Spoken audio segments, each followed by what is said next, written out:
بیان کرتے ہیں آپ سے ایک بڑا ہی پیارا قصہ، احسن القصص، قصوں میں سے ایک بڑا پیارا قصہ، بما اوحینا، تاکہ ہم اس قرآن کے ذریعے جو ہم نے آپ کی طرف نازل کیا ہے، ہم ایک پیارا قصہ آپ سے بیان کرتے ہیں۔ وَإِن كُنتَ مِن قَبْلِهِ لَمِنَ الْغَافِلِينَ، اگرچہ اس سے پہلے آپ اس کی خبر رکھنے والوں میں سے نہ تھے۔ قصہ کیا ہے؟ قصہ یہاں سے شروع ہوتا ہے، اذ قال یوسف لأبیہ، جب کہا حضرت یوسف علیہ السلام نے اپنے باپ سے، کیا کہا یا ابتی، اے میرے باپ، انی رأیت احد عشر کوکبا، بے شک میں نے خواب میں دیکھے ہیں 11 ستارے، والشمس اور سورج، والقمر اور چاند، رأیتہم لی ساجدین، کہ وہ مجھے سجدہ کر رہے تھے۔ یہ خواب دیکھا حضرت ابراہیم علیہ السلام کے بیٹے حضرت اسحاق علیہ السلام، اور حضرت اسحاق علیہ السلام کے صاحبزادے حضرت یعقوب علیہ السلام۔ حضرت یعقوب علیہ السلام نے کئی نکاح فرمائے، اللہ نے آپ کو 12 بیٹے عطا فرمائے۔ 2 بیٹے تھے آپ کے، حضرت یوسف علیہ السلام اور حضرت بنیامین علیہ السلام، جو ایک والدہ سے تھے۔ حضرت یوسف علیہ السلام بڑے حسین و جمیل تھے، بڑے خوبصورت تھے۔ کچھ لوگ ظاہراً خوبصورت ہوتے ہیں تو کچھ کی ساتھ عادتیں بھی بڑی خوبصورت ہوتی، بڑے نفیس، بڑے فرما بردار، بڑی میٹھی ٹھنڈی بات کرنے والے۔ ہوتا یہ ہے کہ جب کہ بچہ پیارا بھی ہو اور عادتیں بھی اچھی ہوں تو ماں باپ کی آنکھوں کا تارا بن جاتا ہے، باقی محنت کرنے کی بجائے شکوہ کرنا شروع کر دیتے ہیں۔ تو حضرت یوسف علیہ السلام کے والد حضرت یعقوب علیہ السلام اپنے بیٹے سے بڑا پیار کرتے تھے۔ اور آج اس واقعے میں آپ کو یہ بھی سمجھ آئے گی کہ ساری زندگی لوگوں نے ماں بیٹے کا پیار بیان کیا ہے، یہ وہ واقعہ ہے جس نے باپ بیٹے کا پیار بیان اور انوکھے انداز میں بیان کیا۔ یعنی باپ اور بیٹے کے پیار کا بھی کوئی شخص کسی جگہ تصور کر سکتا، اسے ماپا اور تولا جا سکتا نہیں ہے۔ تو حضرت یعقوب علیہ السلام کے صاحبزادے تھے یوسف علیہ السلام، آپ بڑا پیار کرتے تھے، تو باقی بھائی تھوڑا حسد کرنے لگے، انہیں جلنا شروع کر دیا۔ حضرت سیدنا یوسف علیہ السلام ایک دن فرمانے لگے اپنے والد سے کہ ابا جی میں نے خواب دیکھا ہے کہ 11 ستارے، سورج اور چاند مجھے سجدہ کر رہے ہیں۔ قال یا بنی لا تقصص رؤیاک علی اخوتک، کہ بیٹا اپنا خواب اپنے بھائیوں سے نہ بیان کر دو، اپنا خواب اپنے بھائیوں سے نہ بیان کرنا، فَيَكِيدُوا لَكَ كَيْدًا، ہو سکتا ہے وہ تیرے خلاف کوئی سازش رچے۔ کیوں رچے؟ اس لیے کہ ان الشیطان للانسان عدو مبین، بے شک شیطان آدمی کا کھلا ہوا دشمن، وہ ہر وقت وسوسہ اندوزی کرتا ہے۔ تو لہذا بھائیوں سے بات بیان آپ نے نہیں بیان کی۔ آہستہ آہستہ نہ وہ حسد بڑھتا، حسد بہت بڑی بیماری ہے۔ اگر نبیوں کے بیٹوں میں ہو سکتا ہے تو عام انسانوں میں کیوں نہیں ہو سکتا؟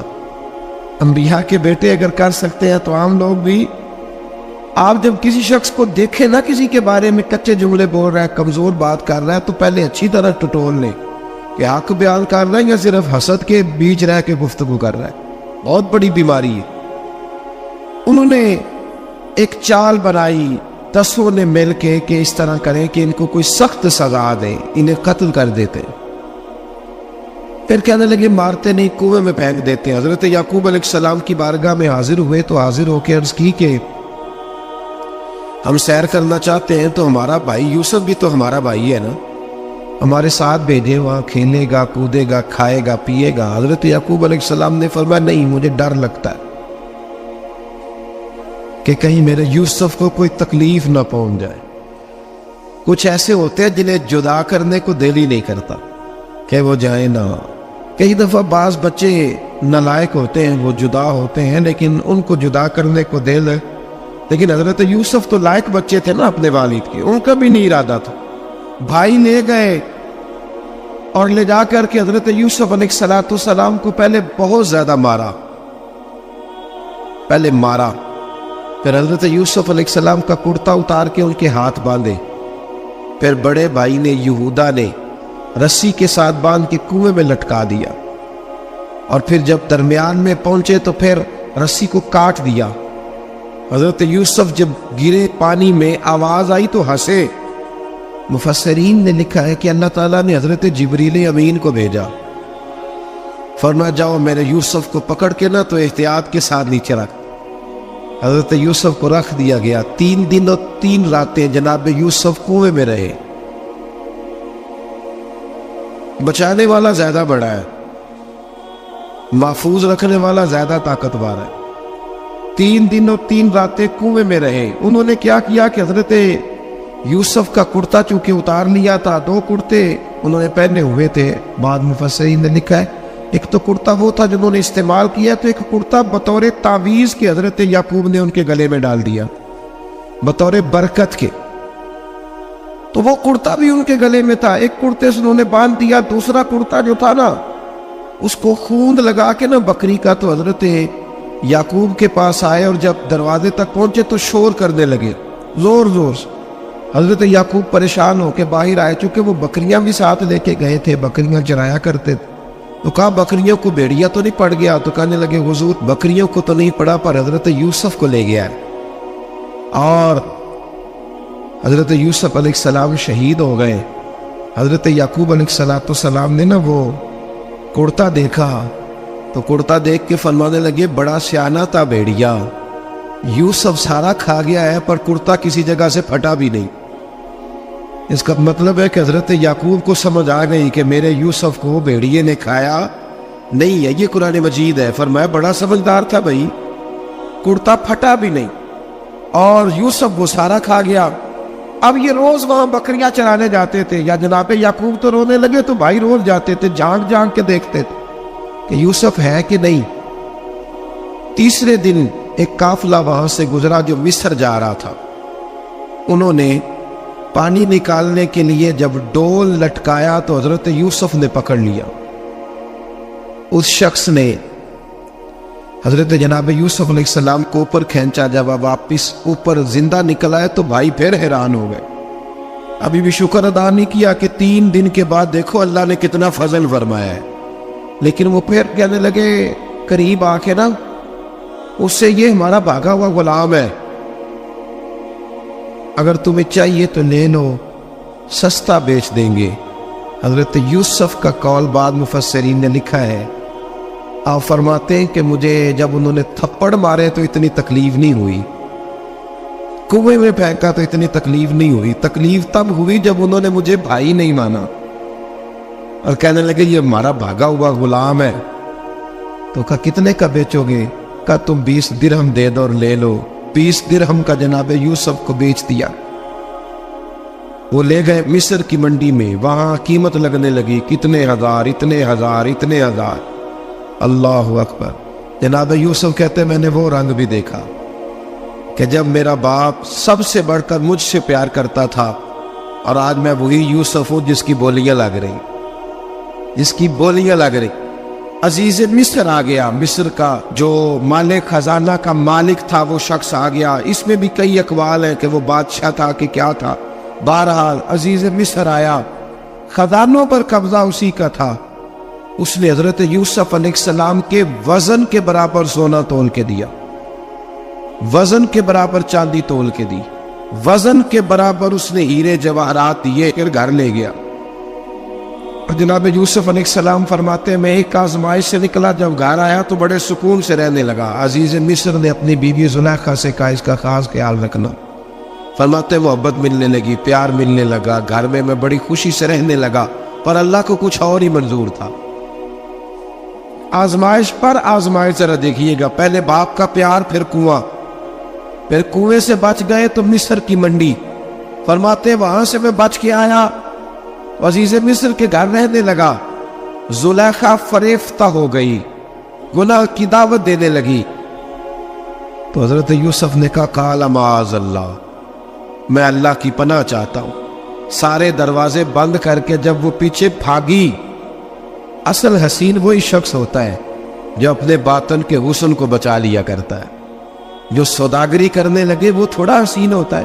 حضرت یوسف علیہ السلام جب بھاگے تو اس نے پیچھے سے پکڑ کے کرتا کھینچا، کرتا پھٹ گیا۔ ابھی آپ دروازے تک پہنچے تھے، عزیز مصر خود آ گیا۔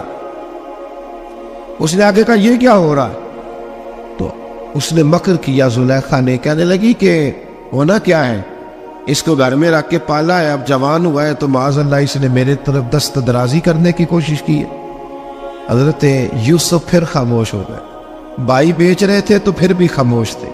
کبھی کبھی کچھ چیزیں خاموش رہ کے سہ نہیں پڑتی، زخم پہ زخم کھا کے جی، خونے جگر کے کھوٹ پی، آہ نہ کر لبوں کو سی، یہ عشق ہے کو دل لگی نہیں۔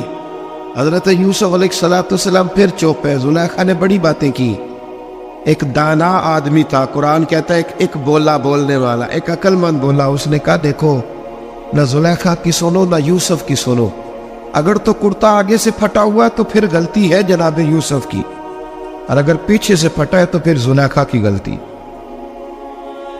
حضرت یوسف کی معاذ اللہ پر غلطی تو عزیز مصر نے کرتا دیکھا تو پیچھے سے پھٹا تھا، لیکن امام قرطبی کہتے ہیں وہ کوئی عقل مند آدمی نہیں، وہ تو 4 مہینے کا بچہ تھا، وہ ایک 4 مہینے کا وہ قریب تھا۔ حضرت یوسف علیہ السلام کی گواہی دینے کے لیے اللہ نے اسے زبان دی تھی، زلیخا کے ماموں کا بیٹا تھا، 4 مہینہ کا گہوارے میں لیٹا ہوا، جب بادشاہ سے فیصلہ نہیں ہو رہا تھا اور بادشاہ پریشان تھا عزیز مصر کہ کسی کو جا کے بتاؤں گا تو کوئی کیا سوچے گا، اس کے گھر میں کیا کچھ ہوتا ہے۔ کہتے پریشان تھا تو پنگوڑے سے بچہ بول پڑا، کہنے لگا بادشاہ اگر تو کرتا آگے سے پھٹا ہے تو پھر معاذ اللہ غلطی حضرت یوسف کی، اگر پیچھے سے پھٹا ہے تو پھر زلیخا کی، تو کرتا پیچھے سے پھٹا تھا۔ حضرت یوسف کے حق میں گواہی مکمل ہو گئی۔ اب آہستہ آہستہ نا دربار میں محل میں بات پھیلنے لگی، تو بیویاں کہنے لگی اوہو زلیخا تو ایک غلام پہ عاشق ہو گئی ہے، ایک غلام پہ۔ تو زلیخا کہنے لگی تو اجے میرا محبوب نہیں دکھا۔ یہ رٹے ڈالنے والے دیکھتے نہیں اور دور کھڑے رہ رہ کے کہانیاں سناتے رہتے۔ اس نے کہا تو نے ابھی دیکھا نہیں نا، تو نے ابھی یہ کیا پتا ہو کہ ماجرا کیا ہے؟ تو کہنے لگی نہیں تو غلام پہ۔ اس نے کہا چلو تجربہ کراتی ہو۔ ساری عورتوں کو بٹھایا، ہاتھ میں ایک ایک سیب دیا، ایک ایک چھری دی، اور جب پوری تیاری ہو گئی پھل کاٹنے کی عورتوں کی تو جناب یوسف سے کہا ذرا جھلک تو دکھاؤ۔ تو حضرت یوسف نے جب جھلک دکھائی تو قرآن کہتا ہے سیب کاٹنے کی بجائے ہاتھ کاٹ لیے، اور کہنے لگی اوہو یہ کوئی بشر نہیں، یہ تو کوئی فرشتہ ہے، یہ کوئی فرشتہ ہے، یہ تو کوئی اللہ تبارک و تعالیٰ کی طرف سے آنے والا کوئی کرامت والا عزت والا شان والا فرشتہ ہے۔ حضرت زلیخا کہنے لگی سمجھ آئی اب پھر تو مجھ پر شکوہ کرتی تھی۔ اب وہ بات بھی آہستہ آہستہ پھیلنے لگی کہ حضرت یوسف علیہ السلام کی غلطی نہیں، غلطی زلیخا کی ہے۔ اب بادشاہ نے زلیخا سے کہا کہ اگر تو میں تیری بات کروں تو تیرے ساتھ میری بدنامی کا بھی ڈر ہے، کیا کریں؟ طے یہ پایا کہ حضرت یوسف کو جیل میں ڈال دیا جائے۔ پہلے بانیوں کے تھپڑ، پھر کنواں، پھر مصر کی منڈی، پھر زلیخا کا الزام، اور پھر باری آ گئی جیل جانے کی۔ تو حضرت یوسف علیہ السلام کو جیل میں، کچھ نے لکھا ہے 12 سال جیل میں رہے، جیل میں ڈال دیا۔ حضرت یوسف علیہ السلام جیل میں کیا کرتے؟ واعظ فرماتے، تبلیغ فرماتے، لوگوں کو اللہ کی توحید کی دعوت دیتے۔ وہاں جیل میں نا ایک شخص نے خواب دیکھا، اس نے دیکھا کہ میرے سر پہ نا پرندے کھا رہے۔ تو حضرت یوسف کہنے لگی اس کی تعبیر یہ ہے کہ تجھے قتل کیا جائے گا، اور تیری لاش کچھ دیر پڑی رہے گی تو پرندے تیرے سر پہ آ کے بیٹھیں گے، یہ تعبیر ہے۔ ایسا ہی ہوا، واقعی وہ شخص قتل ہو گیا۔ ایک شخص نے دیکھا کہ وہ شراب کشید کر رہا ہے، اس نے بھی تعبیر پوچھی تو آپ نے فرمایا تو اپنے بادشاہ کو پلائے گا۔ محسوس ہوتا ہے کہ اتنی دیر تک شراب ناجائز نہیں تھی، تو اس کو شراب پلائے گا، یہ اس کی تعبیر ہے۔ وقت گزرتا گیا، وقت جو ہوتا ہے نا، وقت یہ خود بخود لوگوں کی بے گناہی ثابت کر دیتا ہے۔ ایک وقت میں نا پراپوگنڈا ہوتا ہے تو ہر آدمی پراپوگنڈے کا شکار ہوتا ہے، پھر جب وقت گزرتا جاتا ہے تو خود بخود وقت کا گزرنا کچھ چیزوں کا خود بخود حل بن جاتا ہے۔ حضرت یوسف علیہ نبینا علیہ السلام کو جب 12 سال بیت گئے تو بادشاہ نے، عزیز مصر نے خواب دیکھا۔ اس نے خواب دیکھا کہ 7 موٹی تازی گائیں دبلی پتلی گائے کو کھا گئی، اور 7 خشک بالیاں اور 7 سرسبز و شاداب بالیاں اپنے وزیر سے کہنے لگا کوئی تعبیر والا بندہ ملے. اس نے کہا کہ ایک بندہ ہے جس کی تعبیریں بڑی سچی ہیں. وہ کون؟ کہنے لگے جناب یوسف. تو قید خانے میں پیغام بھیجا حضرت یوسف کو کہ خواب کی تعبیر بتائیں. تو جناب یوسف نے یہ نہیں کہا پہلے مجھے باہر نکالو، یہ نہیں فرمایا. فرمایا تعبیر یہ ہے، یہ جو 7 خشک بالیاں دیکھی ہیں نا، اس کا مطلب ہے کہ 7 سال تنگ دستی رہے گی، اور 7 سال سبز بالیاں دیکھی ہیں تو پھر 7 سال اللہ خوشحالی دے دے گی. اور فرمایا یہ جو تم نے گائے دیکھی ہے موٹی تازی وہ کھا گئی. فرمایا اس کی تعبیر یہ ہے کہ کوشش کرنا کہ جو تمہارے پاس دن یہ چل رہے ہیں جن میں سرسبز و شاداب ہے کھیتیاں، تو 7 سالوں کے لیے اناج جمع کر لینا، پالیوں کے اندر ہی رہنے دینا، باہر نہ نکالنا. اور پھر اگلے جو خشک سال ہوں گے نا، وہ یہ جو جمع پونجی کی ہوگی نا، اس کی برکت سے وہ 7 سال آسانی سے. اس پر ہمارے مفسرین نے لکھا ہے، اس آیت پر صوفیاء اور بزرگ تو کہتے ہیں سارا اللہ کے راستے میں دے دو، یہ بھی بات اچھی ہے، لیکن اگر کوئی اپنے بچوں کے لیے آنے والے وقت کے لیے کوئی چیزیں سنبھال کے رکھے تو یہ بھی سورہ یوسف سے ثابت ہے. یہ بھی سورہ یوسف سے، تو یہ بھی کوئی ایسا فعل نہیں ہے جس پر کوئی شخص تنقید کر سکے. عام دام برسر مطلب حضرت یوسف نے جب تعبیر بتائی تو بادشاہ کہنے لگا کہ انہیں باہر نکالو. آپ فرمانے لگے میں نہیں نکلتا بھائی، نہیں نکلتا میں جیل سے، یہی ٹھیک ہوں میں. آپ کیوں نہیں نکلتے؟ کہنے لگے پہلے اعلان کر کے لوگوں کو بتا کہ میں بے قصور ہوں. وہ جو تو نے پراپوگنڈا کیا نا اپنے منہ سے اعلان کر. اس نے جناب زلیخا کو بلایا، ان عورتوں کو بلایا، وہ عورتیں ساری سامنے آئیں، انہوں نے گواہی دی کہ یوسف تو بے گناہ ہے. پر سال کتنے لگ گئے؟ اللہ اکبر، 12 سال لگ گئے. یقین کریں کچھ لوگوں کو یہ ثابت کرنے میں نہ کہ میں ٹھیک ہوں زندگی بیت جاتی ہے، اور میں تمہارا خیر کا ہوں زندگی بیت جاتی ہے. لوگوں کو ہوش تب آتی ہے جب مزار پر چادر ڈالنے کا ٹائم آ جاتا ہے، ہوش تب آتی ہے، لیکن پھر ہوش کا کوئی فائدہ. 12 سال کے بعد بادشاہ نے ان کو بلایا اور کہنے لگا کہ یہ جو خواب میں نے آپ کو سنایا اب کرنا کیا؟ تو حضرت یوسف کہنے لگے تم سے کچھ بھی نہیں ہوگا، اگر کچھ کرنا ہے تو پھر یہ خزانے کی ذمہ داری میری لگاؤ. اگر کوئی قابل آدمی ہو تو وہ آگے بڑھ کے بات کر سکتا ہے. یہاں ہر بندہ ہی آگے بڑھ کے کہتا ہے مجھے دے دو ڈیوٹی، لیکن قابل ہو تو وہ آگے بڑھ کے بات کرے اور سمجھے کہ میرے علاوہ کسی کے لیے مشکل ہے تو پھر وہ آگے بڑھے. حضرت یوسف نے جب کہا تو انہوں نے آپ کو وزیر خزانہ بنا دیا. پھر ایک وقت آیا کہ وہ عزیز مصر ہی بن گئے. قحط پڑ گیا، جب مصر میں قحط پڑا تو دائیں بائیں بھی قحط پڑا. کنعان کے آپ رہنے والے تھے، وہاں بھی قحط پڑا. حضرت یعقوب بیٹے کی یاد میں رو رو کے تو آنکھوں کی بینائی چلی گئی. اور یارو باپ بھی بڑا ہی پیار کر، بڑا ہی پیار کر، بڑا ہی. پتہ ہے باقی تمہیں تحفے دیتے ہیں، باقی تم سے محبت کرتے ہیں، تو باپ تو بیٹے کو اپنی جوانی دے دیتا ہے، اپنی جوانی اپنے بیٹے کے نام کر دیتا ہے. باپ بھی بڑا ہی پیار کرتا ہے. سنگیو کوئی نہیں تول سکتا. بچے ایسے گھوم رہے ہوتے ہیں نا ابا جی کے سامنے، تو ان کا اٹھنا بیٹھنا چلنا ہی بڑا پیارا لگتا ہے، کا آنا جانا ہی بڑا پیارا لگتا ہے. باپ کا تو قد روز اونچا ہوتا ہے کہ اللہ نے مجھے لال عطا فرمائے. حضرت یعقوب کی آنکھوں کی بینائی چلی گئی رو رو کے. بھائی حضرت یوسف کے جب قحط پڑا تو انہیں پتا چلا کہ ایک واحد شہر مصر ہے جہاں گندم سٹاک ہے، کیونکہ حضرت یوسف کو پتا تھا، خواب بادشاہ دیکھ چکا تھا. تو آپ نے مال 7 سالوں کے لیے جمع کر لیا. اب بھائی آئے، اللہ اکبر، دشمن سامنے نظر آئے، مخالف حاسد. تو پھر انسان ٹھہرا رہے اور انسان کمزور نہ ہو، طاقتور ہو. اتنا طاقتور ہو کہ حکمران ہی بن گیا ہو. ذرا نبیوں کے حوصلے بھی دیکھنا، پیغمبروں کے حوصلے بھی دیکھنا. بھائی آئے، کہا گندم چاہیے. تو جناب یوسف نے اوہو پائیاں جہا ساک نہیں کوئی جوچ خار نہ ہوئے. ہاں امیہ صاحب فرمایا کرتے تھے پائی پائیاں دیا باواں ہوندے تے پائی پائیاں دے ویری.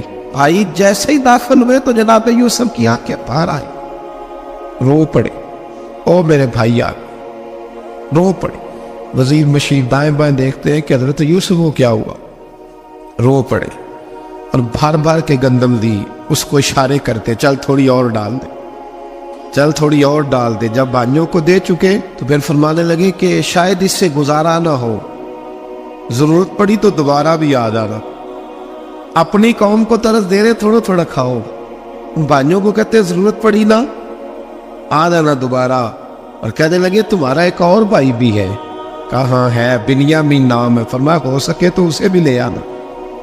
بھائی پیسے لے کے آئے تھے گندم لینے کے لیے، اور جب واپس جانے لگے تو حضرت یوسف نے ان کی رقم دوبارہ رکھ دی، وہ دوبارہ ان کی بوریوں میں رکھ دی۔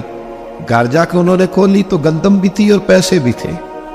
اجنور سے پیسے تھوڑی وصول کرنے، جا کے اپنے والد سے کہنے لگے ابا بادشاہ بڑے دیکھے ہیں پر اس میں کوئی خوشبو دیکھی، تو اس نے کہا ہے کہ اپنے دوسرے بھائی کو بھی لے کے آنا، تو بنیامین کو لے جائیں۔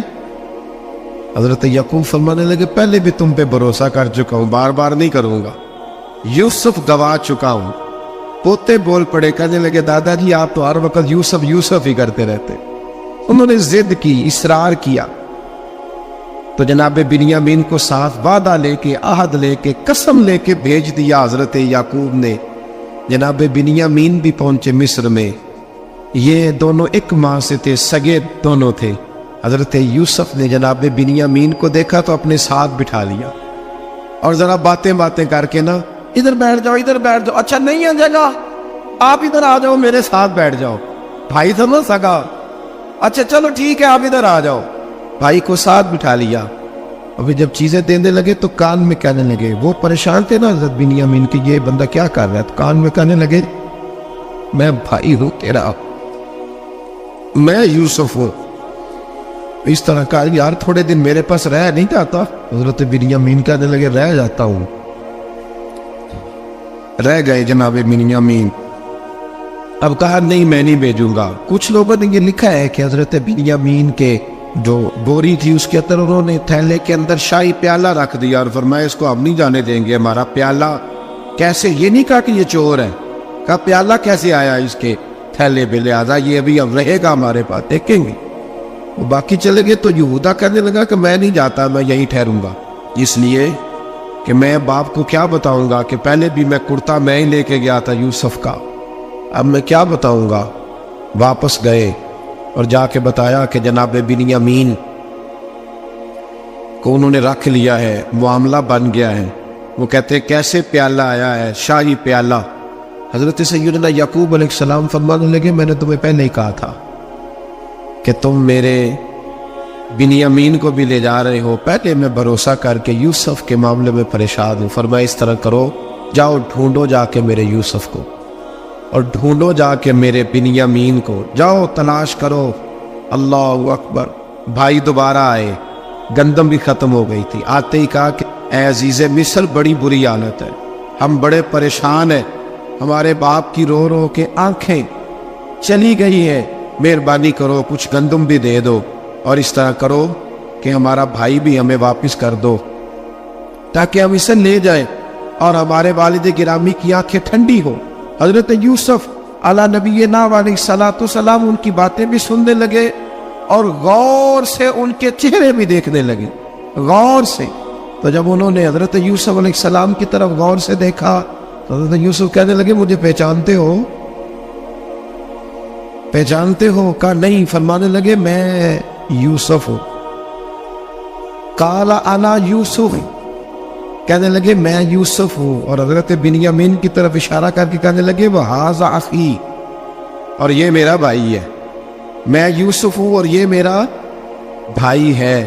اور فرمانے لگے اللہ نے ہم پر احسان کیا ہے، اور جو تقوی اختیار کرتا ہے اور صبر کرتا ہے اللہ تعالیٰ اس نیک کے اجر کو کبھی ضائع، یہ نہیں فرمایا میں نے بڑے تقوی کیے پرہیزگاری کی تو بچ گیا، فرمایا جو بھی تقوی اختیار کرے، جو بھی صبر کرے گا اللہ اس نیک کے اجر کو کبھی ضائع نہیں کرے گا۔ پھر فرمانے لگے جاؤ آج تم پر کوئی گناہ نہیں، جاؤ ایک دم ہی اسی وقت ہی فرمایا جاؤ میں نے تمہیں معاف کیا، جاؤ میں نے تمہیں معاف کیا۔ اور فرمانے لگے میری دعا ہے کہ میرا رب بھی تمہیں معاف کر دے۔ پھر فرمایا یہ میری قمیض لے جاؤ، میرا کرتا، اور میرے باپ کی آنکھوں پہ ڈال دینا، امید ہے ان کی آنکھوں کی روشنی واپس آ جائے، جاؤ لے جاؤ۔ تو وہ کرتا لے کے گئے، اذهبوا بقمیصی ھذا، یہ میرا کرتا لے جاؤ۔ دیکھو اللہ والوں کے وجود سے جو چیز لگ جائے تبرک بن جاتی۔ تو وہ کرتا لے کے گئے بھائی، ابھی دور ہی تھے، تو قرآن مجید کہتا ہے ابھی وہ دور تھے تو سیدنا یعقوب علیہ السلام فرمانے لگے بھائی مجھے یوسف کی خوشبو آ رہی، مجھے نا یوسف کی، اللہ اکبر، کون اندازہ کرے باپ اور بیٹے کی محبت کا، مجھے نا خوشبو آ رہی ہے یوسف کی خوشبو، مجھے خوشبو آ رہی ہے۔ تو حضرت سیدنا یعقوب علیہ السلام کی آنکھوں پہ ڈالا تو روشنی واپس آ گئی۔ کعبہ جی ذرا چل کے دیکھو تو صحیح، رب نے آپ کے بیٹے کو کتنی شانیں عطا فرمائی۔ چلو نا، یہ 72 لوگ تھے جو یہاں سے چلے کنعان سے، اور ہزاروں کا لشکر لے کر حضرت یوسف آئے، ہزاروں کا لشکر لے کے والد کے استقبال کے لیے۔ اور جب باپ بیٹے کی ملاقات ہوئی تو امام غزالی فرماتے ہیں 4 لوگ دنیا میں بڑا ہی روئے ہیں، ایک حضور بڑا روئے ہیں امت کے غم میں، اور ایک سیدہ فاطمہ بڑا ہی روئی ہے حضور کے وصال کے بعد، اور تیسرا فرماتے ہیں یعقوب بڑا ہی روئے ہیں حضرت یوسف کے، بڑا ہی، اور چوتھے امام زین العابدین بڑا ہی روئے ہیں واقعہ کربلا کے بعد۔ یہ 4 لوگ بڑا ہی روئے۔ پھر جب ملاقات ہوئی دونوں کی تو اس درد سے ملاقات ہوئی کہ ہر آنکھ اشک بار ہو گئی۔ باپ بیٹا اتنی وارفتگی سے مل رہے تھے، اتنی وارفتگی سے کہ دائیں بائیں انہیں خبر ہی نہ رہی کہ باقی لوگ بھی ہیں۔ حضرت علامہ اسماعیل حقی نے لکھا ہے کہ جناب جبریل امین حضرت یعقوب کے کان میں کہنے لگے بس کرے، اوپر تو ذرا نظر اٹھائیں، فرشتے بھی دیدار کے لیے آئے ہوئے ہیں۔ دیکھیں اللہ کے فرشتے بھی آئے ہیں اس منظر محبت کو دیکھنے کے لیے۔ حضرت سیدنا یعقوب علیہ السلام، حضرت یوسف کی والدہ، اور پھر آپ کے 11 بھائی سارے آپ کے لیے سجدے میں گر گئے۔ تو حضرت یوسف کہنے لگے ابا جی یہ وہ میرا خواب ہے جو میں نے بچپن میں دیکھا، یہ وہ میرا خواب ہے۔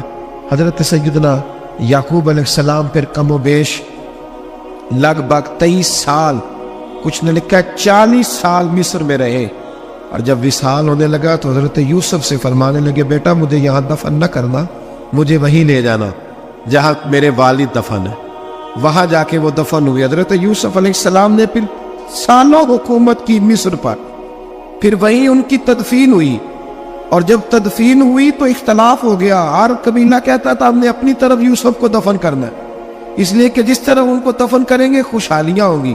پھر فیصلہ ہوا کہ سنگ مرمر کے تابوت میں رکھ کے حضرت یوسف کو دفن کیا جائے، اور دفن کرنے کے بعد ایسی جگہ پہ دفن کیا جائے جہاں سے پانی چھو کے گزرتا ہے۔ تو ان کو وہاں دفن کیا گیا، پانی چھو کے گزرتا تھا، لوگ کھیتیوں کو لگاتے تھے اور مصر سرسبز و شاداب رہتا تھا۔ اور پھر حدیث پاک میں موجود ہے، مولا علی شیر خدا رضی اللہ تعالی عنہ فرماتے ہیں کہ نبی کریم علیہ السلام کی بارگاہ میں ایک اعرابی آیا، حضور نے فرمایا کچھ مانگ لو اس دیہاتی سے۔ حضور نے فرمایا ہے آج وہ مائل باتا، اور بھی کچھ مانگ لے۔ تو کہنے لگا حضور آپ مجھے سواری کے لیے اونٹ دے دیں۔ حضرت علی کہتے ہیں میں نے کہا ہے افسوس، مانگا بھی تو کیا مانگا۔ حضور نے فرمایا چل کچھ اور مانگ لے۔ کہنے لگا چلے آنے جانے کے لیے کرایہ بھی دے دے، زادرہ بھی دے دے، کھانے کیا مانگا؟ تو حضور علیہ السلام نے اسے دے دیا۔ تو محبوب فرمانے لگے تجھ سے تو موسیٰ علیہ السلام کے دور کی وہ بوڑھی اچھی تھی۔ کہا وہ بوڑھی کون سی بوڑھی؟ تو حضور علیہ السلام فرمانے لگے رب کریم نے حضرت موسیٰ کو حکم دیا کہ جب آپ مصر سے نکلے تو حضرت یوسف کی قبر کو کھود کر ان کا تابوت بھی ساتھ لے لیں۔ حضرت سیدنا موسیٰ علیہ السلام نے عرض کی مالک وہ کیسے پتہ چلے گا؟ فرمایا وہ تو آپ نے خود ہی پتہ کرنا ہے کہ وہ تابوت کہاں ہے، وہ دریا کے اندر تھا، کیسے پتہ کرنا ہے؟ پتہ کرتے کرتے پتہ چلا کہ ایک بوڑھی اماں ہے، اسے پتہ ہے تابوت کہاں ہے، وہ کدھر ہے تابوت، تو بوڑھی اماں کو پتہ ہے۔ حضرت موسیٰ بوڑھی کے پاس گئے، کہنے لگے اماں وہ تجھے پتہ ہے یوسف کی قبر کہاں؟ کہنے لگی پتہ ہے۔ تو کہا اماں پھر بتا دو۔ کہنے لگی مفت میں بتا دوں، نبی کے مزار کا ایڈریس اور فری میں بتا دوں، یہ کیسے ہو سکتا ہے؟ تو حضرت سیدنا موسیٰ فرمانے لگے چل قیمت لے، طبرانی کی حدیث ہے، حضور بیان فرماتے۔ حضرت موسیٰ کہنے لگے بتا کیا لے گی؟ کہنے لگی مجھے نہ جنت میں وہ والا مکان دلائیں جس کے پڑوسی موسیٰ علیہ السلام، میری اور آپ کی دیوار کٹھی کی عقیدہ کند اللہ اکبر. تو حضرت موسیٰ کہنے لگے چل اماں مہربانی کر جنت مانگ لیں, اب تو پڑوس ہی مانگنے لگ گئی ہے. تو اب نبیوں کا درجہ تو بڑا ہوگا, تو دینے والا اللہ ہے, میں دعا کرتا ہوں. تو کہنے لگی جی ٹھیک ہے, اگر آپ نہیں دیتے تو میں ایڈریس نہیں بتاتی. تو حضور فرمانے لگے اس سے تو وہ اچھی تھی. حضرت موسیٰ نے عرض کی کہ یا اللہ یہ نہیں بتا رہی تو اب کیا کروں؟ فرمایا موسیٰ وعدہ تو کر لے, مکان میں دے دوں, وہ وعدہ کر لے. تو حضرت سیدنا یوسف کا مرتبہ دیکھیے کہ ان کے مزار کا پتہ بتانے کے لیے, مزار کا پتہ